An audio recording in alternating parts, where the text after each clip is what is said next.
გასულ კვირას თბილისის ხმისჩამწერი სტუდიების სისტემაში მოულოდნელი გადაადგილება განხორციელდა. სანო სტუდია, რომელიც ზემოხსენებული სისტემის ერთ-ერთი პიონერია და შეიძლება ითქვას თბილისში ერთ-ერთ მსხვილ ხმისჩამწერ სტუდიას წარმოადგენს, საკუთარი კადრების გარეშე დარჩა. სტუდია მაია კაჭკაჭიშვილმა დათო ფორჩხიძემ და ლევან ლაზარიშვილმა დატოვეს.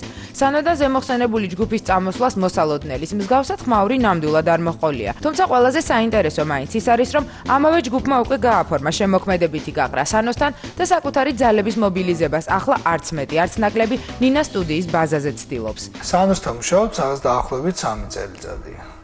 სხვადასხვა სტუდიებში და ბოლოს ვიყავით სანოს მთავარ სტუდიაში. გადავწყვიტეთ ნინას სტუდია, რომელიც ახლა ჩვენ ვიმყოფებით, ეს სტუდია იქნება ესეთი უფრო შემოქმედებითი და რაც შეიძლება მეტად დავუთმოთ საკუთარ თავს დროს, გავაკეთებთ პროექტებს. გამოვიწერეთ მოსკოვიდან ახალი აპარატურა. ფაქტიურად აქ არ იყო შესაძლებლობა რომ მიგვეღწია ნორმალური ხარისხისთვის. რაზეც ლევანი იყო მიჩვეული სანოსთან, ყველას კარგად მოეხსენება რომ ძალიან კარგი სტუდია აქვს სანოს. ამიტომაც ჩამოვიტანეთ ჩვენც თითქმის უახლესი ყველაფერი. და სადღაც 2 დღეში აეწყობა აპარატურა და დაიწყება მუშაობა იმ პროექტებზე, რაც გვაქვს გადაწყვეტილი.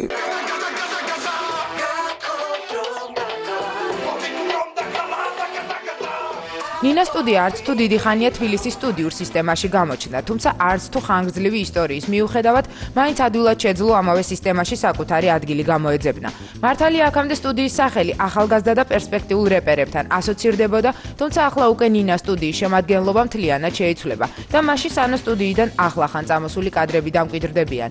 როგორც ისინი აცხადებენ, მათსა და მერაბ სანოძეს შორის სკანდალს ადგილი ნამდვილად არ ჰქონია. ამასვე ადასტურებს მერაბ სანოძეც. ბოლოს და ბოლოს ცნობილ პერკუსიონისტსა და ლაზარიშვილი კაჭკაჭიშვილის ოჯახს ერთმანეთთან ნათესაური კავშირებიც კი აქვთ. მიზეზი არ არის რაღაცა უთანხმოება, შეიძლება ეგრე ითქვას, რომ მოხდა უთანხმოება და ჩვენ იქიდან წავით. ეგეთი რაღაცა არ არის. თავიდან მაიკო უკეთებდა ნინას სიმღერებს, ცნობილი მაგის სიმღერები და იმის მერე რაღაც პერიოდის სხვა სიმღერებიც აქვს ჩაწერილი, დუეტები და ეხლა საბოლოოდ ეს ნინას წინადადება იყო, რომ რაღაცა ჩვენ ერთად გადმოსულიყავით, ჩვენ ვიფიქრეთ ამაზე რაღაც 1-2 თვის განმავლობაში.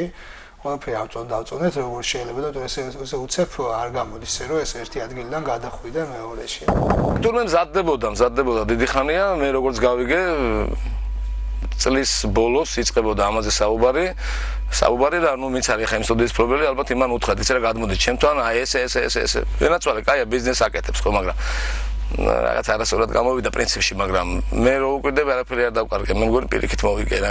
სანოსთან ისე არ მოხდარა, რომ ჩვენ ვხარით რომ იცი ჩვენ ხა მივდივართ და რაღაც მოულოდნელი არ ყოფილა, სადაც ფაქტურად ბოლო თვის განმავლობაში უკვე ყველამ ცოდა რომ ჩვენ გადავდიოდით და სანომაც იცოდა და ასე რომ სანომ ერთი ის მითხრა რომ თუ შენ პროექტს გააკეთებ და კარგ ალბომს ჩაწერ, მე ძალიან გამიხარდებაო და აბა შენ იციო და რაღაცა ეგეთი განწყობა, ასე რომ რაც უთანხმოების გამო ეგ არ მოხდა.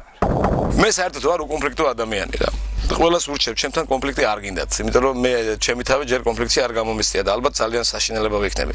ამიტომ არ ყოფილა ამაზე საუბარი. პირიქით, როცა მოვიდნენ ჩემთან და მითხეს, ანუ ისეთ რა ესეთი რაღაცებია, ძალიან შვიდა, ძალიან აუღველებლად. მეთქი კი ბატონო, თუ ესეთი კარგ პირობებს თავაზობენ, შემოგლეთ, მე მიხარია მეთქი პირიქით.